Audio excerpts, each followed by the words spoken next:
धन्यवाद सभापति महोदय। बहुत शानदार। मैं इस सदन का ध्यान भारत के राष्ट्रीय गीत वंदे मातरम के इतिहास और उसके राष्ट्रीय महत्व और उसकी संवैधानिक स्थिति की ओर आकर्षित करना चाहता हूं। हालांकि सब लोग इस पे बोल चुके, लेकिन जो हमें सुनने वाले हैं वो भी सुनेंगे, तो इस पे चर्चा करनी बहुत जरूरी है। वंदे मातरम कोई साधारण गीत नहीं है, ये भारत की आजादी की लड़ाई का सबसे प्रचलित उद्घोष रहा है। प्रख्यात बांग्ला लेखक बंकिम चंद्र चटर्जी ने इसे वर्ष 1875 में लिखा था और 1905 में जब लॉर्ड कर्जन ने बंगाल विभाजन की घोषणा की, तब यह गीत ब्रिटिश शासन के विरुद्ध जन प्रतिरोध का गूंज बन गया। ब्रिटिश पुलिस जब भारतीयों की आवाज दबाने के लिए लाठी चलाती थी, गोलियां दागती, तब हमारे क्रांतिकारी नायक नायिकाएं वंदे मातरम गर्जना से आसमान गुजा देते थे। अनेकों वीरों ने फांसियों के तख्ते पर चढ़ते हुए गोलियों का सामना करते हुए अंतिम शब्द वंदे मातरम ही कहे थे। इतना ही नहीं, अंग्रेजों ने इस गीत से इतने भयभीत हुए कि उन्होंने इस पर प्रतिबंध लगा दिया। सभापति महोदय, साल 1937 में जब राष्ट्रगान तय करने का प्रश्न उठा तो इसके लिए एक समिति बनाई गई। तो साल 1937 में बनी वह 3 सदस्यीय समिति, जिसमें नेहरू जी, नेताजी सुभाष चंद्र बोस और गुरुदेव रविंद्रनाथ टैगोर जैसे महानायक शामिल थे, और टैगोर जी की सलाह पर वंदे मातरम के पहले 2 अंतरों को राष्ट्रीय गीत के रूप में स्वीकार करने की अनुशंसा की गई। इस अनुशंसा को संविधान सभा ने 24 जनवरी 1950 को पूर्ण सहमति से राष्ट्रीय गीत का दर्जा प्रदान किया।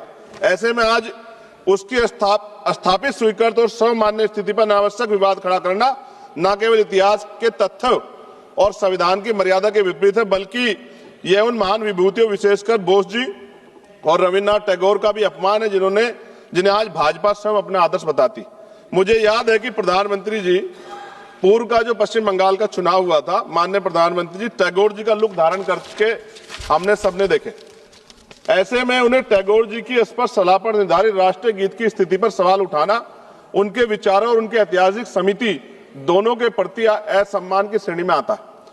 माननीय सभापति जी, 24 जनवरी 1950 को संविधान सभा द्वारा राष्ट्रीय गीत घोषित किए जाने के बावजूद यह भी सत्य है कि संविधान में अनुच्छेद 51A के तहत राष्ट्रगान जन गण मन का सम्मान करना अनिवार्य है, जबकि वंदे मातरम के लिए कोई संवैधानिक बाध्यता नहीं बनाई गई। इसलिए वंदे मातरम का सम्मान हमारे नैतिक कर्तव्य है, लेकिन किसी भी नागरिक पे इसे अनिवार्य करना संविधान की भावना के अनुरूप नहीं। और हम संविधान को मानने वाले लोग हैं।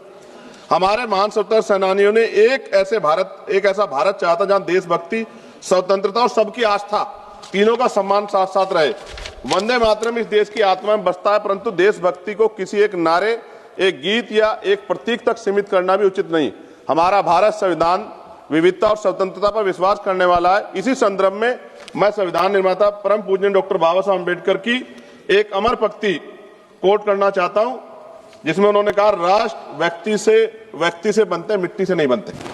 यानी राष्ट्र की असली शक्ति उसके नागरिक हैं, उनकी चेतना, उनके अधिकार, उनकी स्वतंत्रता है।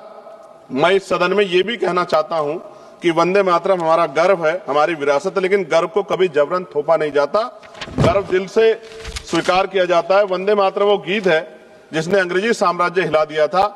आज इसे राजनीति में घसीटना, उसकी मान्यता को कम करना।